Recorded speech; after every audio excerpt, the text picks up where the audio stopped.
ಎಲ್ಲ ಪೇರೆಂಟ್ಸ್ಗೆ ಒಂದು ದೊಡ್ಡ ಟಾಸ್ಕ್. ಆಗಿನ ಕಾಲದಲ್ಲಿ ನಾವೆಲ್ಲ 9 ಗಂಟೆ 10 ಗಂಟೆಗೆ ಸ್ಕೂಲ್ಗೆ ಹೋಗ್ತಿದ್ವಿ. ಆದರೆ ಈಗ ಆ ರೀತಿ ಇಲ್ಲ. ಸಣ್ಣ ಸಣ್ಣ ಮಕ್ಕಳನ್ನೆಲ್ಲ 5:30 6 ಗಂಟೆಗೆ ಏಳಿಸಿ ತಿಂಡಿ ತಿನ್ನೋಕೆ ಕೊಡಬೇಕು. ಅಷ್ಟೊತ್ತಿಗೆ ತಿಂಡಿ ಕೊಟ್ಟು ತಿನ್ನಿ ಅಂದರೆ ಆ ಮಕ್ಕಳು ತಾನೇ ಹೇಗೆ ತಿಂತಾರೆ? ನಾವಾದರೂ ತಾನೇ ತಿನ್ನೋಕ್ಕಾಗುತ್ತಾ? ಇಲ್ಲ ತಾನೇ. ಇನ್ನು ಅದಾದಮೇಲೆ ಟಾಯ್ಲೆಟ್ ಕಳಿಸಿ ಬಂತಾ ಆಯಿತಾ ಬಂತಾ ಆಯಿತಾ, ಟೈಮ್ ಆಯಿತು ಬೇಗ ಎದ್ದು ಬಾ ಅಂತೀವಿ.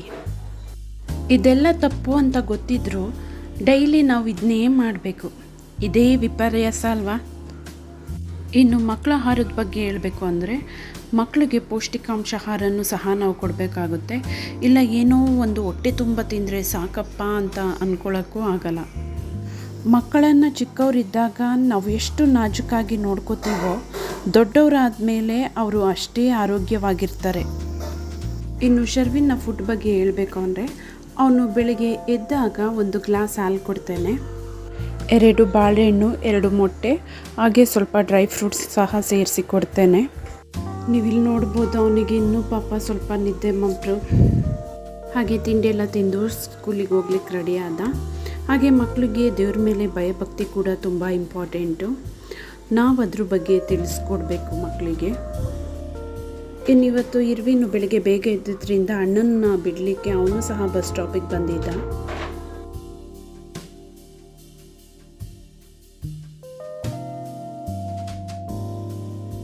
ಇನ್ನು ಶರ್ವಿನ್ನ ಸ್ಕೂಲ್ ಬಸ್ಸಿಗೆ ಬಿಟ್ಟು ಬಂದು ಇರ್ವಿನ್ ಬ್ರೇಕ್ಫಾಸ್ಟಿಗೆ ಅಂದ್ಬಿಟ್ಟು ಫುಡ್ ರೆಡಿ ಮಾಡಿಕೊಂಡೆ.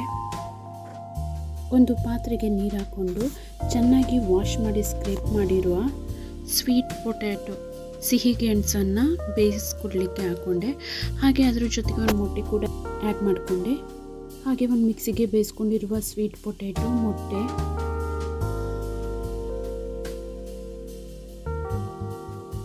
ಅರ್ಧ ಬಾಳೆಹಣ್ಣು, ಸ್ವಲ್ಪ ಉಪ್ಪು,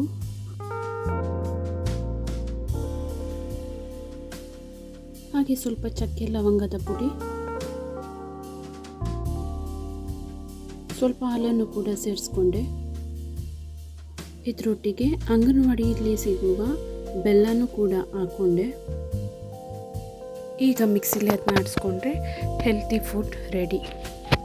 ಇದರೊಟ್ಟಿಗೆ ಪೀನಟ್ ಬಟರ್ ಕೂಡ ಆ್ಯಡ್ ಮಾಡ್ಕೋಬೋದು. ನನ್ನ ಹತ್ರ ಇರಲಿಲ್ಲ, ಹಾಗೆ ನಾನು ಅದನ್ನ ಹಾಕ್ಕೊಂಡಿಲ್ಲ.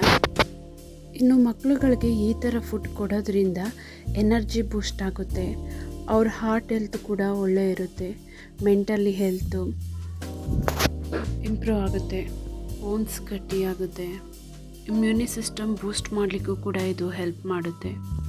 ಹಾಗೆ ಇದರಲ್ಲಿ calcium, potassium, protein, vitamin B12, vitamin C, magnesium ಇದೆಲ್ಲ ಇರೋದ್ರಿಂದ ಅವರಿಗೆ ಮೆಮೊರಿ ಪವರ್ ಕೂಡ ಇಂಪ್ರೂವ್ ಆಗಲಿಕ್ಕೆ ಹೆಲ್ಪ್ ಮಾಡುತ್ತೆ.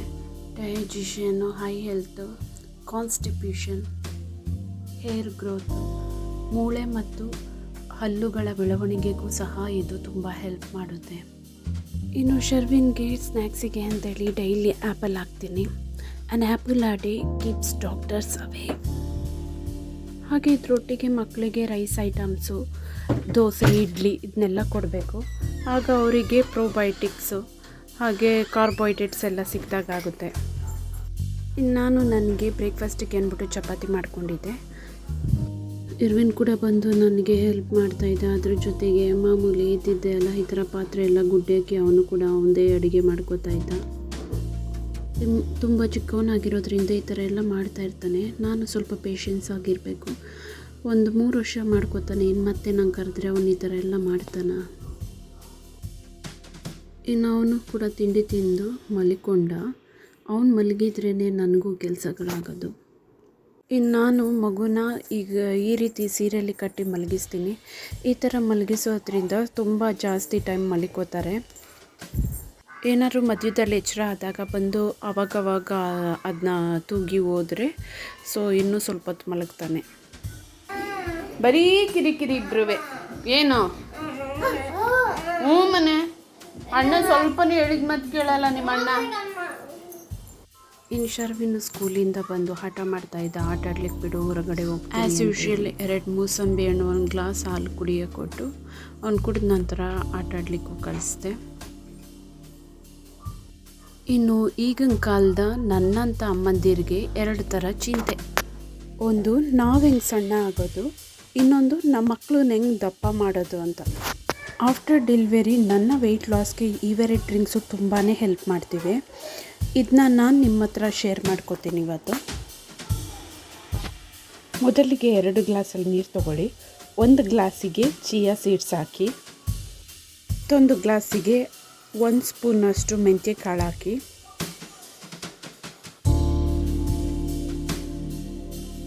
ಹಾಗೆ ಅರ್ಧ ಸ್ಪೂನಷ್ಟು ಜೀರಿಗೆ, 1 ಚಕ್ಕೆ, 2 ಲವಂಗ ಕೂಡ ಹಾಕಿ. ಈ ರೀತಿ ಎವ್ರಿ ನೈಟ್ ಹೀಗೆ ಮಾಡಿ ಇಡಬೇಕು. ಮತ್ತು ನೆಕ್ಸ್ಟ್ ಡೇ ಮಾರ್ನಿಂಗ್ ಎದ್ದ ತಕ್ಷಣ ಫಸ್ಟ್ ಚಿಯಾ ಸೀಡ್ಸ್ ಹಾಕಿರ್ತೀವಲ್ಲ, ಆ ಗ್ಲಾಸಿನ ನೀರನ್ನ ಕುಡಿಬೇಕು. ಅದಾಗಿ ಅರ್ಧ ಗಂಟೆಗೆ ಜೀರಿಗೆ ಮೆಂತ್ಯ ನೀರಿರುತ್ತಲ್ಲ, ಅದನ್ನ ಒಂದು ಪಾತ್ರೆಗೆ ಹಾಕಿ ಚೆನ್ನಾಗಿ ಕುದಿಸಿ 1 ಗ್ಲಾಸ್ ನೀರು ಅರ್ಧ ಗ್ಲಾಸ್ ನೀರಾಗೋವರೆಗೆ ಚೆನ್ನಾಗಿ ಕುದಿಸಬೇಕು. ಆ ನಂತರ ಈ ನೀರನ್ನ ಕುಡಿದು ಅರ್ಧ ಗಂಟೆ ಆದಮೇಲೆ ತಿಂಡಿ ತಿನ್ನಿ. ಸೊ ವೆಯ್ಟ್ ಲಾಸ್ ಆಗೋಕ್ಕೆ ಇದು ತುಂಬ ಉಪಯುಕ್ತವಾಗಿದೆ.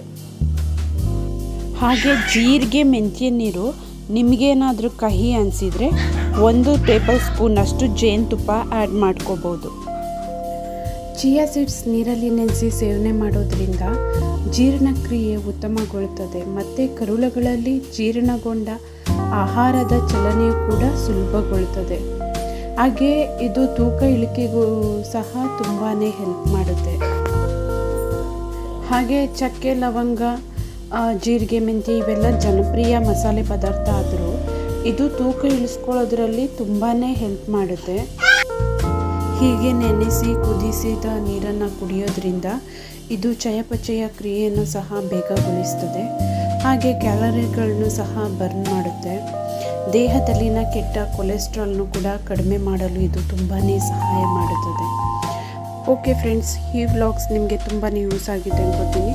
ಇಷ್ಟ ಆದಲ್ಲಿ ಲೈಕ್ ಮಾಡಿ, ಸಬ್ಸ್ಕ್ರೈಬ್ ಮಾಡಿ, ಕಮೆಂಟ್ ಮಾಡೋದ ಮರಿಬೇಡಿ. Be happy, no B P ಅಂತ ಹೇಳ್ತಾ ಇವತ್ತಿನ ವ್ಲಾಗ್ಸ್ನ ಎಂಡ್ ಮಾಡ್ತಾ ಇದ್ದೇನೆ. Thank you so much. Bye bye.